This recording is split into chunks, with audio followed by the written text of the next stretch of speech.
사랑하는 우리 순천 참빛교회 성도님들이시여, 그리고 우리 순천 참빛교회를 찾아주신 우리 사랑하는 우리 성도님들이시여, 참으로 복된 안식일입니다.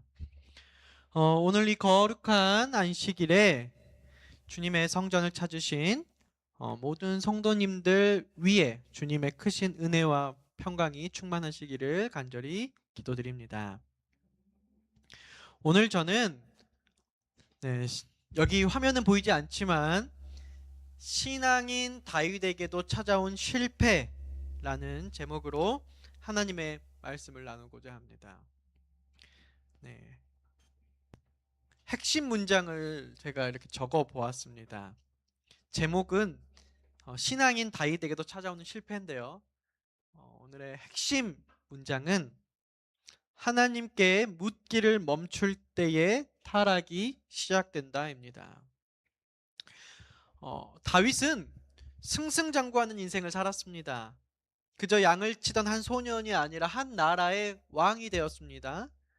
또 신앙은 얼마나 좋았습니까?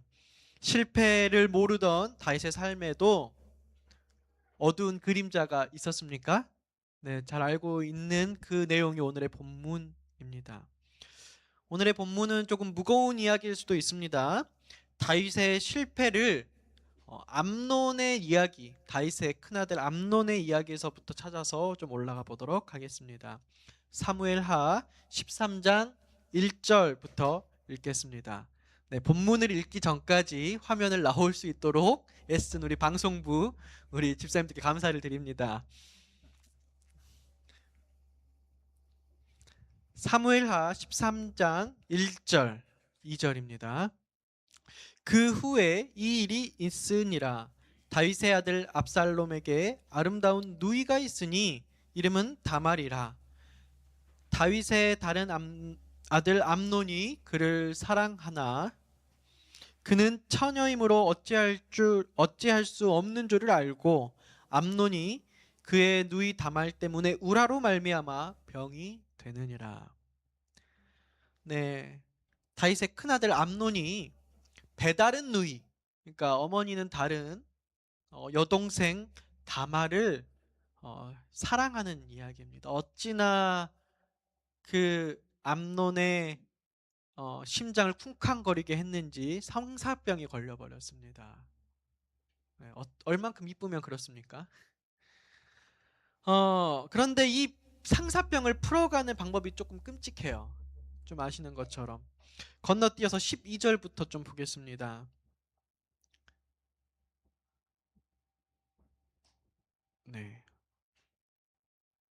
그가 그에게 대답하되 아니라 내 오라버니여 나를 욕되게 하지 말라. 이런 일은 이스라엘에서 마땅히 행하지 못할 것이니 이 어리석은 일을 행하지 말라.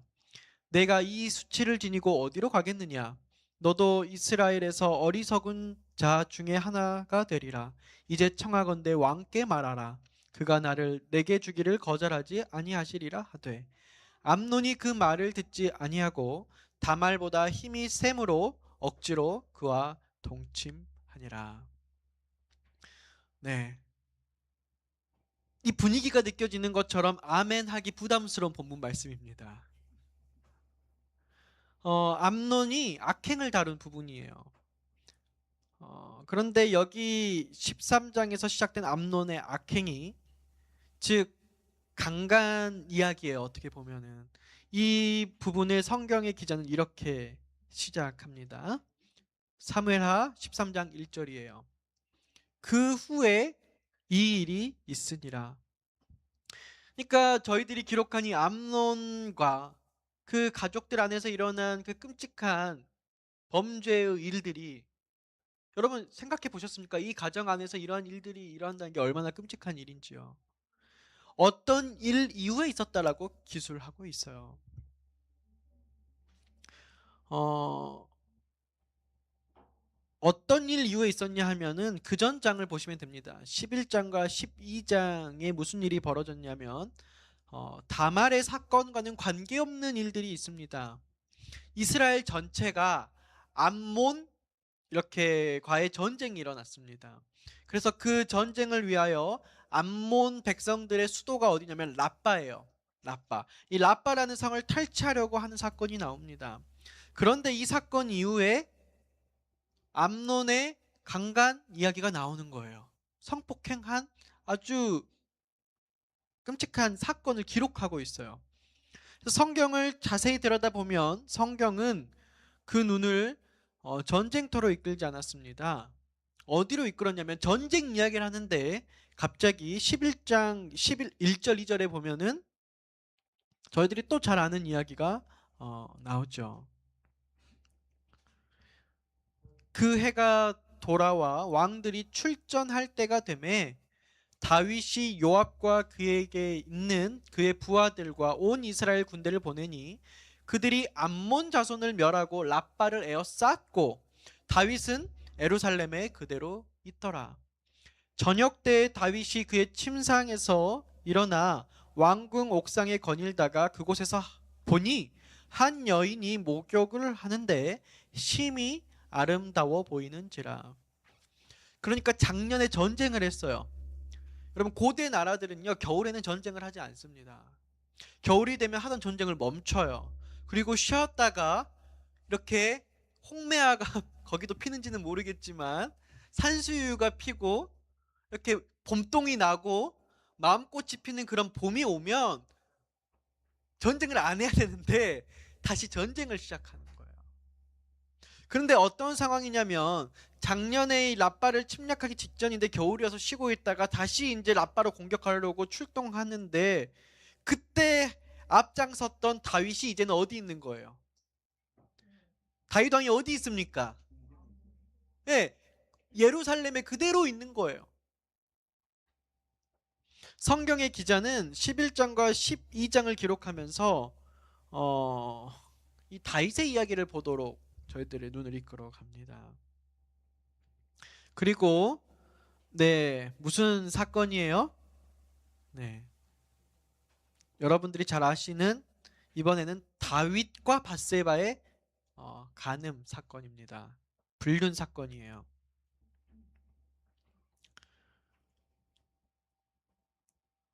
보니까 마찬가지인데요.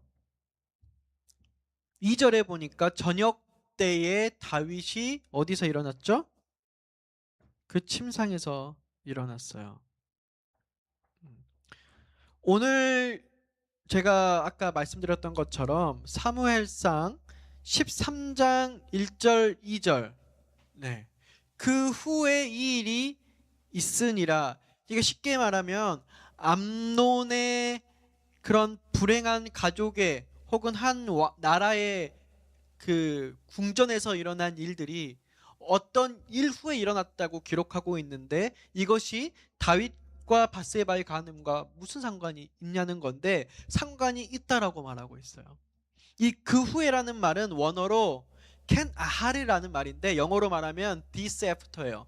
그러니까 그냥 접속자가 아니라 상관관계 접속사예요. 앞의 사건과 이 사건은 관계가 있다라고 다 추구하는 거예요. 대단한 이야기는 아닙니다. 우리 부조의 선지자를 보면은 누구나 화인 여사의 영감을 통해서 이 일이 상관이 있음을 다 알고 있습니다. 어,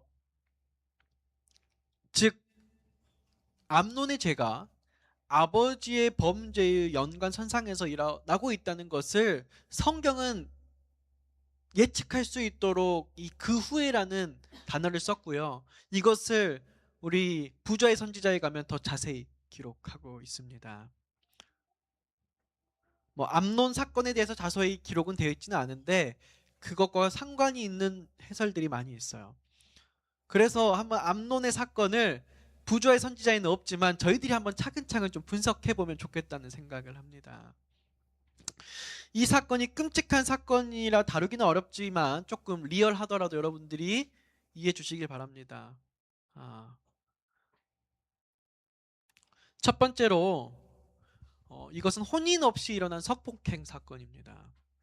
언제나 성은 결혼을 동반된 상태에서만 아름다운 것이고 하나님이 주신 아름다운 것입니다. 그러나 암논은 자기의 정욕을 이기지 못하고 이복 동생을 성폭행해 버립니다. 두 번째로 이 왕자라는 권력을 가지고 일어난 사건입니다. 이 왕조 국가에서 최고의 권력은 누구에게 있습니까? 왕에게 있습니다. 그리고 그 다음 권력은 누구에게 있어요? 왕세자에게 있어요. 그러면 다윗 왕의 많은 아들들 중에 첫째 아들이 누구였냐면 암논이에요. 가장 강력한 권력을 가지고 있습니다. 차기 대권 주자입니다. 세 번째입니다. 사랑의 대상이고 위로의 대상인 가족을 대상으로 한 범죄였습니다. 가족은 위로의 대상이고 최고의 사랑을 나눠야 할 대상이죠. 그런데 이번만큼은 범죄의 대상으로 기록되어 있습니다. 엄청난 배신감이죠. 심지어 다말은 친자를 베푸다가 이런 사건이 되었습니다. 혹시 여러분 다말이 어떤 상황에서 이런 상황이 되었는지 아시는 분 많으실 겁니다. 성경을 많이 통독하시는 분들은. 이 암논이요, 다말을 사랑하게 되어서요. 다음에 함께 보겠습니다. 거짓말과 속임수를 일삼습니다. 내 몸이 너무 아파서 알아 누운데, 그러니까 거짓말로 꾀병으로 알아 누웠는데 아버지에게 말하기를 우리 이복 누이 다말이라는 동생이 과자들을 이렇게 만들어 와가지고 나를 이렇게 먹어주면 내가 좀 낫겠다 이런 말을 하니까, 그래 너희 오라버니가 좀 아프니까 가서 병간호도 하고 좀 먹고 싶어 입맛에 땡기는 것을 조금 주라 라고 보낸 거예요. 그리고 왔더니 사람들을 다 내보내고 침실로 와서 그것을 먹여달라고 말하고 침실로 불러서 동침하자라고 하는 거예요. 그것을 거부하니까 이런 폭행을 저질렀어요. 굉장히 추잡한 방법입니다. 이 인간이 욕망과 목적이 생기면 수단과 방법을 가리지 않는 존재임을 다시 한번 느껴요. 거짓말과 속임수로 목적을 이루는 범죄였습니다. 다섯 번째입니다. 이것은 그렇게 성폭행으로 끝난 문제가 아니었어요. 이것은 어, 네, 살인 사건으로 번졌습니다. 어떤 살인 사건이 일어났죠? 네. 이것에 대해서 압살롬도 좀 속이는데 아버지를 한 2년이라는 시간 동안 아무렇지도 않은 척하다가 기회를 보고 그 암논이 술에 취해서 정신이 없을 때 사람을 시켜서 종들을 시켜서 압살롬이 암논을 죽게 합니다. 살인 사건인데 더불어 살인 교사까지 일어난 사건이에요. 여러분 제가 이 사건을 6가지로 정리한 이유가 있습니다. 이 사건을 자세히 들여다보니까 어떤 사건과 비슷합니까? 네, 상관 있는 게 보이십니까? 네, 함께 보도록 하겠습니다. 다윗이 밧세바를 범했던 사건과 굉장히 비슷한 부분들이 많이 있습니다. 혼인 없이 일어난 사건인데 마찬가지로 다윗과 밧세바도 정식적으로 결혼이 없는 상태로 일어난 깨끗이 못한 성을 나누는 사건이 일어났습니다. 유사성을 가지고 있죠. 여러분 다윗이 그냥 동네 거렁뱅이 청년이었습니까?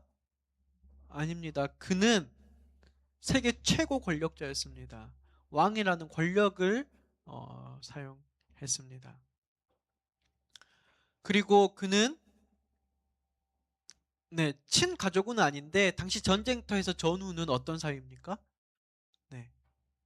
형제 가족보다 더 질긴 사이입니다. 다윗은 모든 전장터에서 앞장섰던 사람이에요. 그리고 그의 가장 충신 우리아는 늘 아마 곁에서 정말 친형제보다 더 가까웠던 사이였을지 모릅니다. 그렇게 가까운 관계 속에서 상처를 주면서 일어난 사건이었습니다. 마찬가지로 거짓말, 속임수가 일어났습니까? 네, 일어났습니다. 어떤 거짓말이 일어났습니까?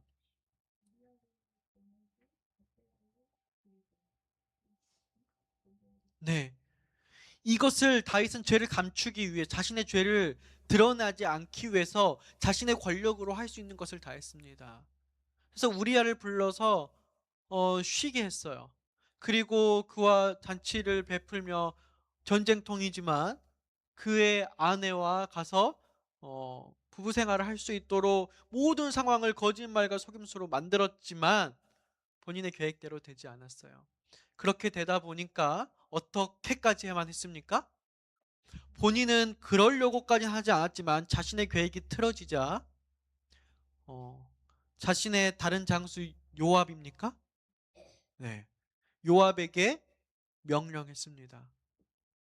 전장통에 가서 우리아를 최전 상황에서 화살 맞게 죽게끔 한 다음에 좀 뒤로 빠져가 있어서 우리아가 죽게끔 해라. 근데 이 요압은 하나님께 충성해야 되지만 당시의 최고 권력자인 왕에게 충성하여 살인을 교사하는 그리고 속이는 행동을 하였습니다. 어, 제가 설교하면서도 제 마음에 깊은 부담이 있습니다. 왜냐하면 암논의 사건의 문제를 자세히 들여다보니까 누구의 사건을 답습하고 있어요, 암논이. 아버지의 죄를 답습하고 있어요. 제가 똑바로 살아야겠다는 생각이 들어요. 제가 아들이 없으면 좀 그런 생각이 덜 들 텐데요. 저에게도 장남이 있잖아요. 저에게만큼은 저희 집에서만큼 왕세자 같은 새벽기가 있는데 제가 똑바로 살지 못하면 그 죄가 누구에게까지 간다는 교훈을 주는 거죠? 자식에게까지 간다는 교훈을 주는 것 같아요. 다윗이 정말 나쁜 죄를 저지르고 남의 인생을 바꿔놓고 살인하기까지는 그런 끔찍한 사건을 그 아들이 그대로 답습하고 있어요. 여러분 이거 안 쳐서 가르친 건가요, 다윗이? 가르치지 않으려고 애를 썼을 거예요. 절대로 들키지 않으려고 애를 썼을 거예요. 나는 훌륭한 나라의 왕이요 너의 훌륭한 아버지로서 살려고 애를 썼을 텐데 그럼에도 불구하고 그것을 답습하고 있는 것을 다윗이 볼 수밖에 없었어요. 여러분 죄는 이렇게 깊은 유사성이 있을 뿐만 아니라 깊은 유전적 전염성이 있습니다. 그래서 우리가 하나님을 오늘도 깊이 묵상하지 않으면 우리가 얼마나 위험한 존재인지 오늘의 본문은 저희들에게 여실히 보여주는 것입니다. 오늘 이 시간 성령님을 깊이 간구합니다. 바라기는 저에게도 여러분들에게도 모두 성령님께서 충만히 임하시게 되시기를 간절히 바랍니다. 저희들이 신앙적 양심을 지키지 못하면 다윗의 범죄가 그 다음 때인 아들과 딸들에게 번지는 범죄가 되게 되어 있습니다. 그렇다면 다윗이 왜 이렇게 되었을까요? 그가 신앙인으로 참 신실했었고요. 순수했던 그 청년 다윗이 하나님 앞에 열정적이었던 신앙인 다윗이 왜 실패로 가게 되었을까요? 저희들 찾아볼 필요가 있을 것 같아요. 여러분들의 젊은 시절의 신앙을 좀 되돌아봤으면 좋겠어요. 그토록 하나님께 헌신하고 열정적이던 저에게도 그런 순간이 있었습니다. 저에게도 그런 순간들이 가득 차 있어요. 정말 제 목숨이 아깝지 않을 정도로 하나님께 충성되고 나아갔던 그런 열정들이 있습니다. 근데 제 인생이 다윗과 같이 될 수 있을까요? 없을까요? 알고는 있는데 너무 크게 말씀하시니까 조금 섭섭해지려고. 항상 우리 이경숙 집사님은 대답을 잘해주세요. 정말 감사한 분입니다. 지난 목회자 협의회 동안 우리 호남 앞에 전체 목회자들 대상으로요 성인지 감수성 교육을 했습니다.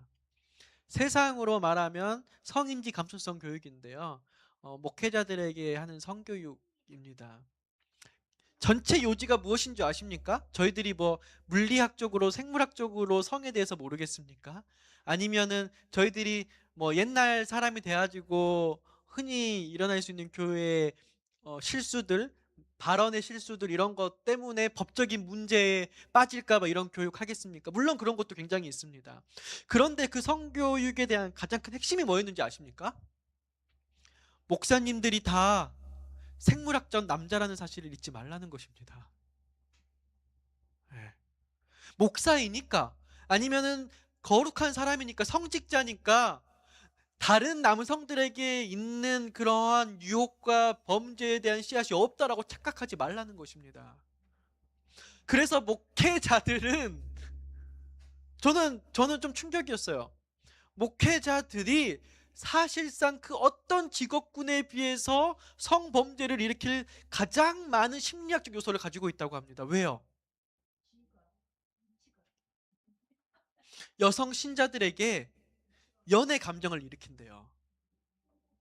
왜냐하면은 따뜻하게 말해주고 공감해주고 기도해주고 어 그리고 그런 지위로 인해서 그것들을 당연하게 여기고 사람들이 위험 요소를 갖지 않기 때문에 목사님들 스스로 사람인지라 모든 사람에게 연애 감정이 올라오는데 결혼을 한 남녀들은 연애 감정이 올라오는 것을 제어하는 게 결혼한 사람들에게 대한 신이며 거룩한 성이며 그것이 가족을 지켜 복을 준 하나님에 대한 성이라는 새로운 제가 관점에 대한 교육을 받게 되었어요. 그러니까 연애 감정이 올라오는 것은 뭐하다? 지극히 당연한 본능이다. 그러면 우리들이 해야 될 일은 뭐냐면 그것이 일어나면은 그것을 제어하는 게 일이다. 그러니까 사모님과 동행하고 그런 일들 만들지 않고 그러한 경우가 있으면은 더 조심하고 거리감을 두고 확실하게 알아듣게 서로 소통하면서 끊어내는 것. 그런 감정을 하루 혹은 일주일, 한 달 유지하지 않는 것. 이거 굉장히 저는 그냥 이런 것까지 목회자 수준이 떨어졌나라는 생각을 했는데요. 여러 목사님들의 간증? 어쨌든 목회담을 들었는데요. 저는 모르겠어요. 실명도 없었어요. 과거에 정말로 영성 있고 설교를 잘해서 많은 신도들에게 회심을 일으키는 많은 목사님들이 이 교단을 위해서 큰 일을 하실 줄로 알았는데 생각지도 못한 아주 사소한 그런 성 스캔들로 인해서 그 달란트를 사용하지 못한, 만약 그분들이 그러한 것에서 이겼다면 정말 교회 큰 일, 정말 많은 스피커로서 활약하셨을 텐데 이런 얘기를 들으면서 훌륭한 목사가 되고 싶고 훌륭한 하나님의 사람이 되고 싶은 것과 동시에 우리는 우리의 죄를 잘 다루는 사람이 되어야 된다라는 생각을 하게 되었습니다. 여러분, 다윗은 어떤 사람입니까? 저희들이 가장 훌륭한 사람으로 뽑는 이유가 그가 훌륭한 한 나라의 왕이라는 자리까지 가서였기 때문입니까? 아니면 그가 사울을 이기고 사입보다 더 큰 믿음으로 하나님의 말씀에 순종하여 이스라엘 백성들을 블레셋으로부터 구원한 사람이었기 때문입니까? 오늘의 결론에 대한 부분이지만 다윗이 이 시대의 가장 아, 훌륭한 사람으로서 성경 인물로서 된 부분은 그의 잘한 부분들이 성경에 기록되었기 때문이 아니라 그분이 가장 상처가 되고 감추어야만 하는 그런 죄들을 다윗 스스로 그것을 기록하기로 왕으로서 결정하였기 때문이라고 화이 선지자는 말하고 있습니다. 11장으로 넘어가 보도록 하겠습니다. 그때 다윗은 예루살렘에 있었습니다. 진짜 이상한 일이죠. 네. 어, 모든 것을 책임져야만 했던 왕이 조금 책임감이 떨어진 것 같은 느낌입니다. 자신의 부하들은 피투성이가 되면서 전쟁을 치르고 있는데 그 다윗 왕은 어느 때까지 자고 있어요. 네. 이 저녁 때 원어로 에레브라는 이 히브리어는요, 정확히 어떤 시간을 말하냐면 일몰 시간을 말해요. 해질녘. 여러분, 이때 다시 침상에서 일어났다는 말은 무슨 말이죠? 모르겠어요. 어떤 학자들은 정말 잠을 많이 자서 이때 일어났다고 하는 사람도 있고, 어떤 신학자들은 오침을 자고 이때 다시 일어났다라고 말하는 사람도 있는데 뭐 크게 중요하진 않은 것 같아요. 그러나 이것이 한참 전쟁 중에 책임감 강했던 다윗의 그전 행동과는 참으로 다른 행동이었다라는 것입니다. 늘어지게 잔 거예요. 그렇게 자려고 해도 오늘 다윗보다 좀 믿음이 덜하다고 하는 저희들도요, 세상 일에 책임지며 살면서요 얼마나 바쁘게 사는지 몰라요. 낮잠 잘 시간 있습니까, 김용국 장로님? 낮잠 10분만 좀 잘 잡으면 좋겠죠. 그것이 소원인 사람들입니다, 때로 저희들은요. 그런데 다윗은 지금 어떻게 시간을 보낸지 상상을 한번 해보세요. 하나님 앞에 열정을 드렸던 다윗이 어쩌다 이렇게 되었습니까? 다윗 전날 밤 무엇했습니까? 무엇했기 때문에 이 시간까지 침실에 누워있다가 나온 것입니까?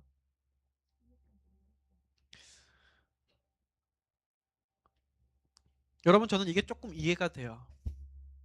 여러분, 어떤 책임감에서 좀 벗어나서요, 무언가 세상 쾌락에 한번 빠져보세요. 다음날 아침 컨디션이 달라집니다. 아침에 일어나서 말씀 보거나 묵상하거나 집중 됩니까? 절대로 안 됩니다. 다름을 느낄 수 있습니다. 저는 지난 출장 기간 동안 저는 미스바에 가면은 사실상 기도하러 가는 연수원이 되었는데 저에게는 늘 탈옥하러 가는 곳입니다. 왜냐하면 저는 미스바에 가면은 평소 10시에 자지만 절대로 2시 전에 자본 적이 없어요. 오랜만에 목회자들과 이야기도 나누고, 이런 말 하면 안 될 것 같긴 한데 설교단에서 늘 화순 읍내로 나가서 저희들이 일탈을 삼는 곳들이 있습니다. 네, 먹고 마시고 이야기를 나누며, 강땡 목사님들은 목회자 협의회 은퇴를 하시면서 은퇴할 때까지 이 일을 그만두지 말라 그러셨어요. 그만큼 목회자들에게는 그때만큼 목회자들끼리의 서로의 이런 시간들을 나누는 시간들이에요. 근데 목회자 협의회가 2박 3일인데 그 전 2박 3일 이번엔 이상하게 청년들 신입생 환영회에 같이 있었어요. 그래서 저는 이미 목회자 협의회를 해롱해롱하기 시작했어요.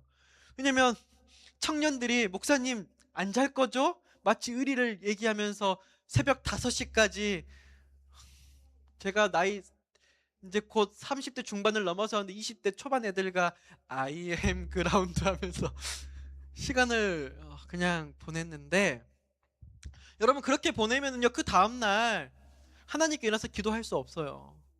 선배 목사님한테 안 혼나려고요, 아침 예배 시간 10분 전에 일어나서 부랴부랴 머리 감고 머리 이렇게 앞으로 세우지도 못하고요, 누가 봐도 5분 전에 일어난 행태로 눈 부어서 이렇게 헌신회 하러 가는데, 이게 헌신하러 온 것인지 출석 체크하러 온 것인지. 아무튼 다윗이 좀 그렇게 정신줄을 놓은 것 같아요.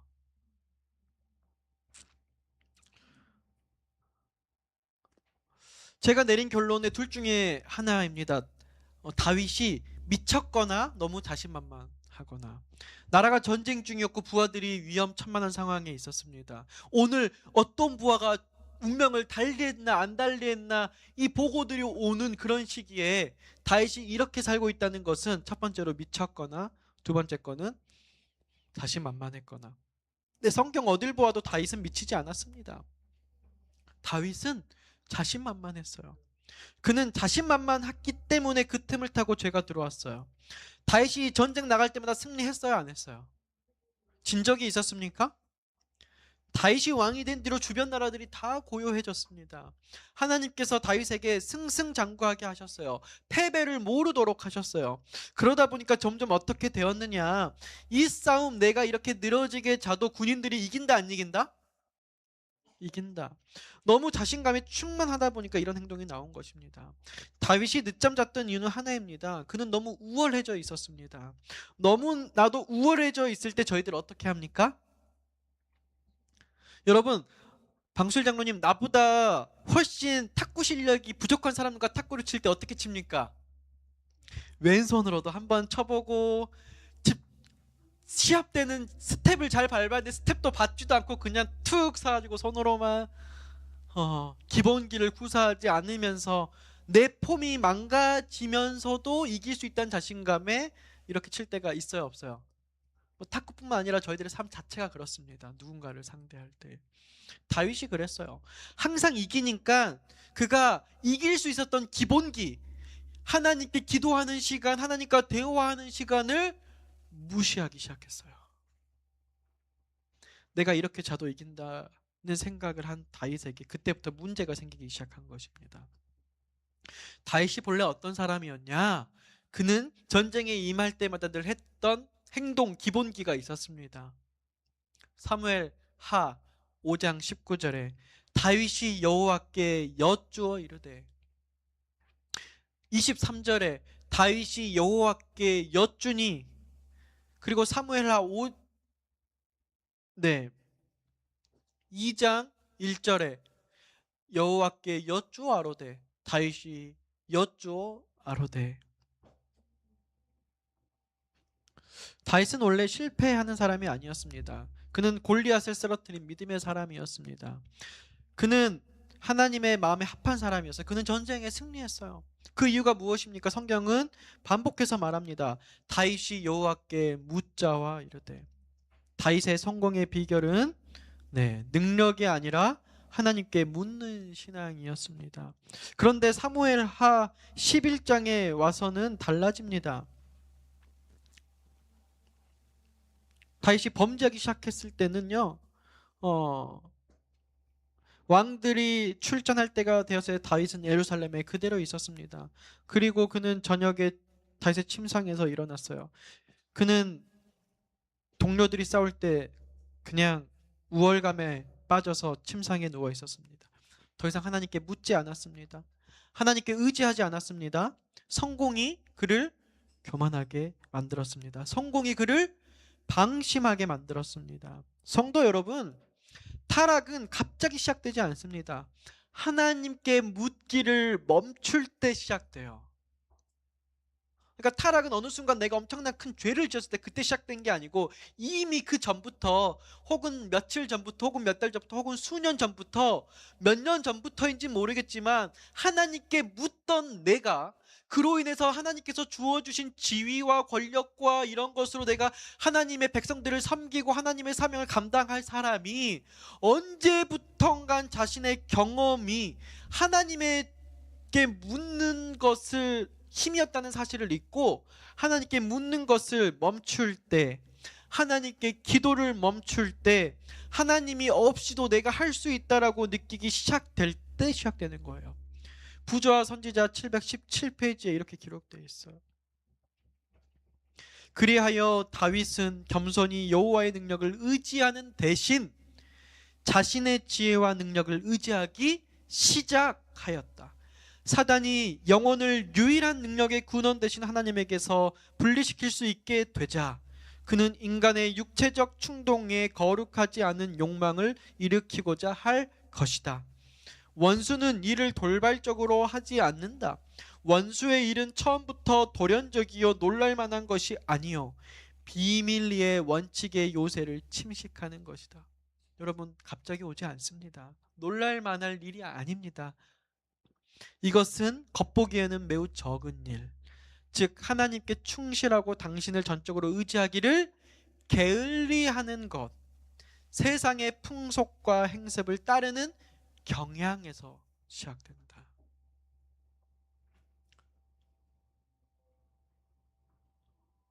저는 목사이기 때문에, 양을 사랑하는 사람이기 때문에 때때로는 세상의 풍습과 행습을 의를 위해서 따라야 할 때가 있습니다. 그런데 세상의 풍속과 행습을 따르는 경향 속에 예수님을 붙든 채 호랑이 굴에 들어가면 호랑이 굴에서 잡아먹히지 않는데, 내가 그 굴을 하나님을 의지한 채 많이 들어갔다 나왔다 했다고 어느 순간 세상 행습과 풍습에 들어가는데 내가 하나님께 묻지 않고 들어가면은요, 그때 이제 끝나는 거예요. 사랑하는 성도 여러분, 저는 교회 여러 가지 토론 중에서 오늘 아침에도 방수일 장로님과 같은 같은 생각 안에 이런저런 얘기를 했지만, 이게 맞다 저게 맞다 저는 그렇게 말할 수 없습니다. 세상의 많은 것들이 목사로서 장로로서 혹은 성도로서 여기까지가 맞고 저기까지가 맞다 칼로 무자르듯이 말할 수 없습니다. 그러나 우리가 반드시 중요한 것은 하나님께 물었냐라는 것입니다. 하나님께 묻지 않고 하는 그 모든 것들은 죄의 결과를 낳게끔 합니다. 실패하게 합니다. 그런데 감사한 것은 다윗의 이야기는 실패로 끝나지 않았다는 얘기입니다. 여기까지 끝내면 오늘의 설교가 참으로 무겁습니다. 그런데 다윗은 회개했습니다. 시편 51편에서 그는 이렇게 고백합니다. 하나님이여 내 속에 정한 마음을 창조하시고 내 안에 정직한 영을 새롭게 하소서. 시간이 없어서 이 부분을 따로 설교를 해야 될 만큼 해야 되지만 여러분들 시편 51편 잘 아시죠? 묵상하시면 좋겠습니다. 그는 자신의 죄를 숨기지 않았고 하나님께 돌아왔습니다. 그리고 하나님은 그를 용서하셨습니다. 하나님은 회개하는 자를 결코 버리지 않으십니다. 성경은 약속합니다. 우리가 우리 죄를 자백하면 그는 미쁘시고 의로우사 우리 죄를 사하시며. 이런 부조와의 선지자의 모든 글이 참 놀라운 글들인데요. 마치 시간만 많으면 우리가 독서 모임이면 제가 저녁 예배 드리듯이 금요일 저녁 예배 드리듯이 다 같이 읽고 싶은 마음이 굉장히 커요. 제가 안식일까지 그렇게 하면은 좀 그거는 좀 아닐 것 같아서 그런데 솔직히 어떤 한 마음으로는 이 부조 선지자 71장이었을까요?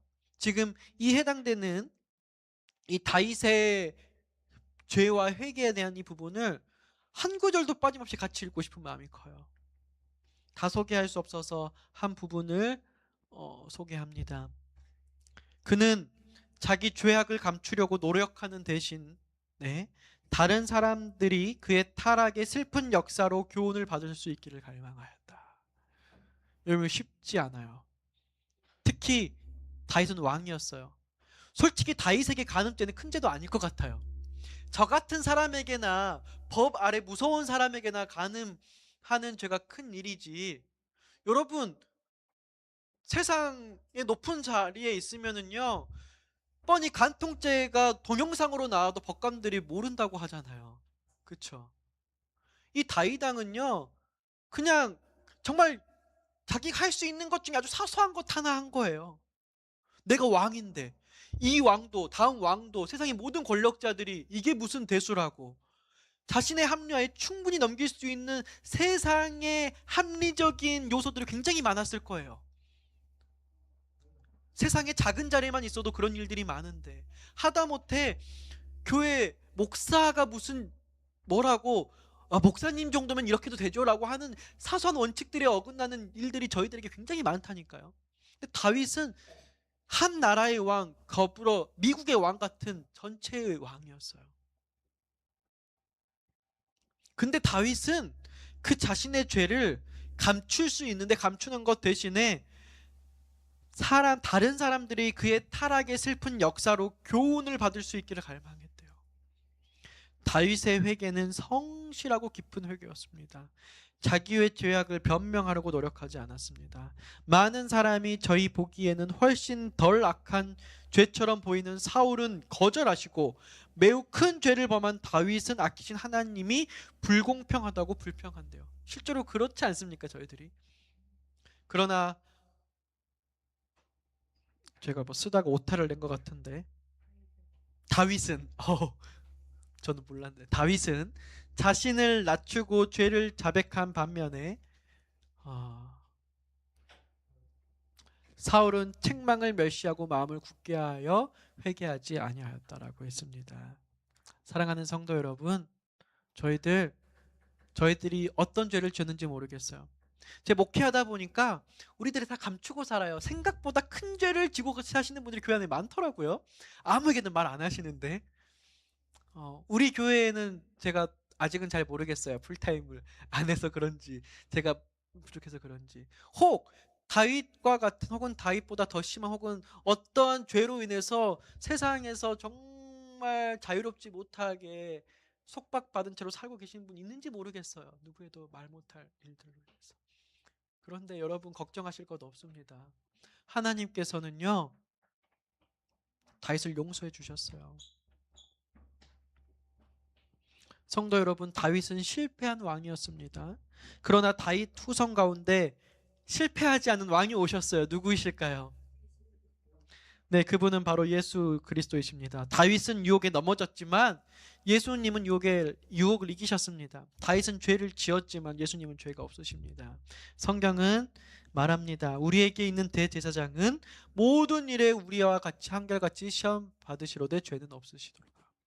히브리서 2장 18절에 그가 시험 받아 고난 당하셨은즉 시험 받은 자들을 능히 도우실 수 있느니라.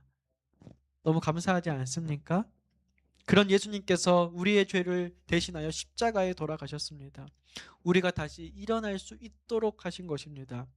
혹시 마음속에 후회하심이 있으십니까?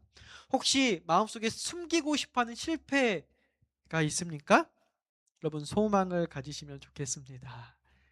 어제 김용국 장로님의 말, 우리의 실패와 슬픔의 길을, 상한 마음을 생각하면 길이 난다 그래요. 여러분, 그 길에 한번 빠져보신 분들이 있으시죠?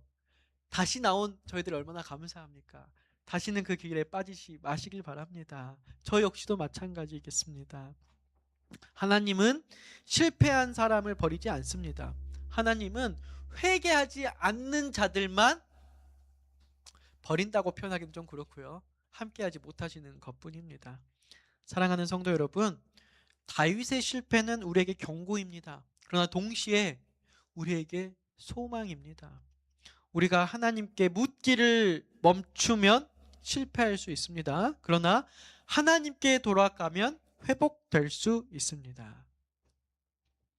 이사야 55장 7절에 악인은 그의 길을, 불의한 자는 그의 생각을 버리고 여호와께로 돌아오라.